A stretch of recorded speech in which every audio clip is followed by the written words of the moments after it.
We have a major update. Donald Trump has admitted racism does exist against rich white men in Africa. They need to come here to America, get away from this kind of discrimination. Let's go to it. Who claim discrimination in their home country are heading to the United States, right, where your administration is going to welcome them as refugees. Now, this comes as you've halted virtually all refugee admissions for people fleeing famine and war from countries like Sudan and the Democratic Republic of Congo. Why are you creating an expedited path into the country for Afrikaners but not others? Because they're being killed, and we don't want to see people be killed. But it's a genocide that's taking place that you people don't want to write about. But it's a terrible thing that's taking place, and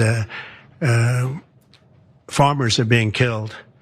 They happen to be white, but whether they're white or black makes no difference to me. But white farmers are being brutally killed, and their land is being confiscated in South Africa. And the newspapers and the media, television media, doesn't even talk about it. If it were the other way around, they'd talk about it.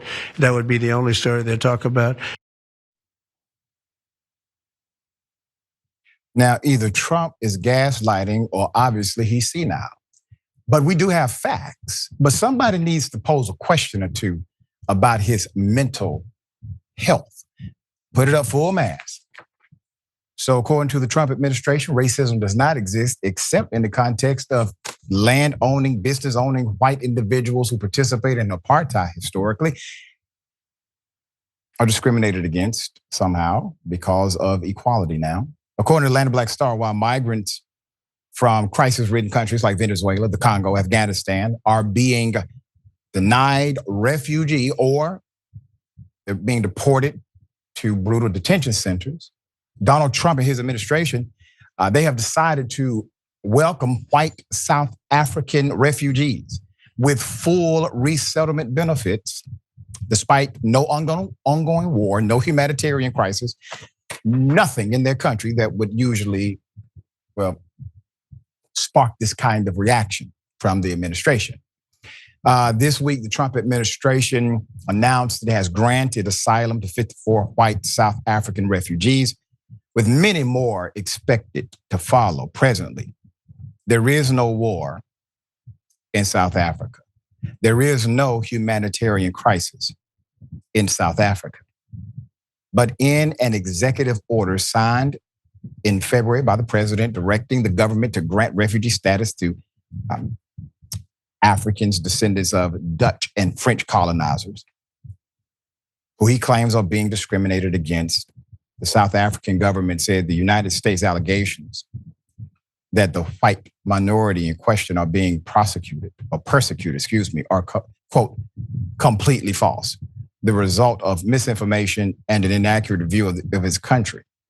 So basically what Trump does to America, he's doing to them. It cited the fact that these individuals from the Dutch and French colonizers are among the richest and most successful people in the country, and said they are amongst, quote, the most economically privileged, end quote. They are part of South Africa's everyday multiracial life. Many are successful business leaders, and some serve in government as cabinet ministers, deputy ministers. Their language is widely spoken and is recognized, their language is recognized as an official language. And churches and other institutions reflect the cultural prominence in almost every city and town. That group, constituting a racial minority in South Africa, nonetheless ruled the country for decades, even though they represented a minority, imposing merciless policies of segregation, policies of actual discrimination against the Black majority that finally ended their opposition leader, Nelson Mandela, when Nelson Mandela was released from prison and elected president. We all know the story. Mandela led a period of reconciliation and forgiveness that ended apartheid without punishing the people who enforced and profited from it. Did you hear that? Ended the criminal enterprise without seeking revenge and incarcerating, prosecuting the individuals who brought you the corruption. If you have not read the book, I encourage you to see the movie about Mandela's life. Mandela, let's just say this, he was about that action. And that was during his very active time as a young man. And for him to have this opportunity to serve after being wrongfully convicted,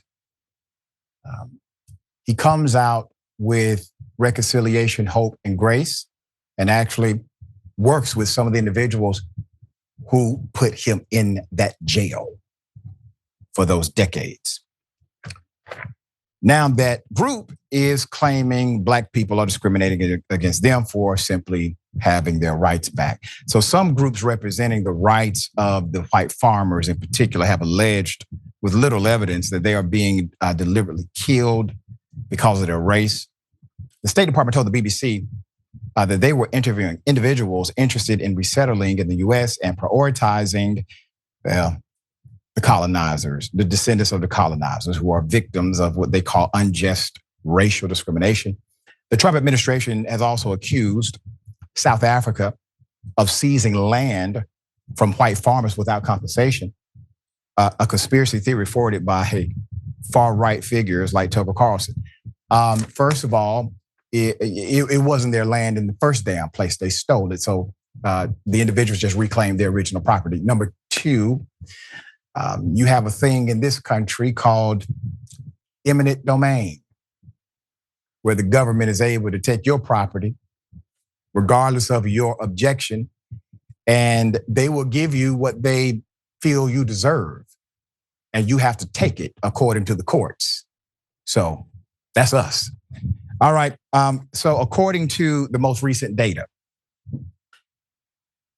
on land ownership in South Africa, stark disparities persist nearly 3 decades after the end of apartheid.